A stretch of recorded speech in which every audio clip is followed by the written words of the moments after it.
Hey, what's up guys, it's MaceNator117 here and welcome to another episode of Gaming News. Sorry I missed last week's episode, I was really busy and did not have time to, but I'm back today, so sit back and relax and I'll get on. So first off, Valve was showing off their Steam controller in a demonstration on YouTube. They showed Portal 2, Civilization 5, Counter-Strike Global Offensive and Papers, Please being used with the controller, and it seemed pretty smooth. The controller seemed to be really precise and fine to play strategy games with, which is a really big plus because I played Command and Conquer on my Xbox and using the controller it was really fiddly. I found it was really hard to select units and stuff, but this seems pretty precise. You can highlight units pretty easily. Not that it really showed much of that, but I'm guessing by the way that it's made by the controller. And due to it being precise, it seems to be able to be fine in FPS games, which is quite something because although a lot of people play first-person shooter games on the consoles and they're fine with the controllers, if you go up against someone who's really good in the PC with a mouse and keyboard, you won't stand a chance, not at all. There's nothing you can really do. It's so much more accurate, and if you go on PC, you start shooting someone, even in Call of Duty, they have enough time to turn around and shoot you if they're really good, even if you have decent aim. Even though the kills are almost instantaneous, the skill level of some of the players are amazing, especially in Crisis, which is a very fast-paced game. There's a lot of people that are really good and will get headshots most times with a sniper across the map with a reflex sight instead of a sniper scope, which gives you a very high zoom. One of the main downfalls I thought it had was you have to move your fingers a lot to aim around in first person shooter games.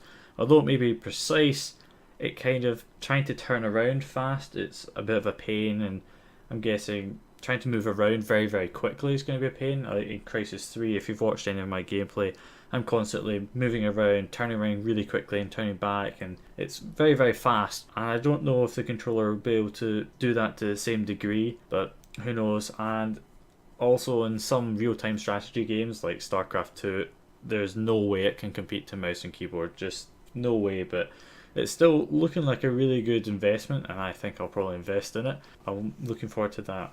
Anyway, moving on. Catz are releasing an Android console on the 10th of December. It has an NVIDIA Tegra 4 1.8 GHz processor, 2 GB of RAM and 16 GB of internal storage with a memory card slot which can host up to 128 GB of storage. When I first heard about this I thought, okay, that's pretty good. The price is going to be about £100 to £150 maximum, so it'd actually appeal to people. So instead of going for an Xbox or a PlayStation 3, you would just go for this because it's a nice cheap option. I mean, the PS4 as well, it's going to be £350, so it can't be too expensive. And the Wii U is like £250, so it's not the most sought after console, but it's still there, it's still a decent console, and it's 250 quid, and that's with a game like Legend of Zelda Wind Waker. So what price do you think this console is? Well, it's actually £220. Why? Why is it that sort of price? Why would you buy an Android console that plays Android games, which you can play in your phone if it's Android, for £220? There's no way I would spend money like that on a console that's playing Android games. I mean, Android games may be good, but it's definitely not worth that. Just to play games. I mean, a tablet or a phone will do other stuff. You can go on the internet, you can do loads of stuff, but this is just playing games, nothing else. I mean, even the Xbox 360 and the PS3, they've got some multimedia aspects, but this thing has nothing like that. So basically what you could do is you could buy a tablet, maybe slightly less powerful for the same price, but you get to surf the web, do other stuff, and play games. So it's a no-brainer for me. I would definitely not go for that, but it's really up to you guys. Tell me what you think. And last off, Call of Duty Ghosts is going to have dedicated servers for all platforms, not just PC. And it's about time, to be honest. I think every COD commentator complains about lag comp at one time or other. I mean, it must be the most frustrating thing ever to be killed because of lag comp. However, I do think a lot of Call of Duty commentators blame lag comp on them being bad, which is a very good thing to have. It's just like, yeah, I was bad, blame lag comp, that's it. Yep, that's it.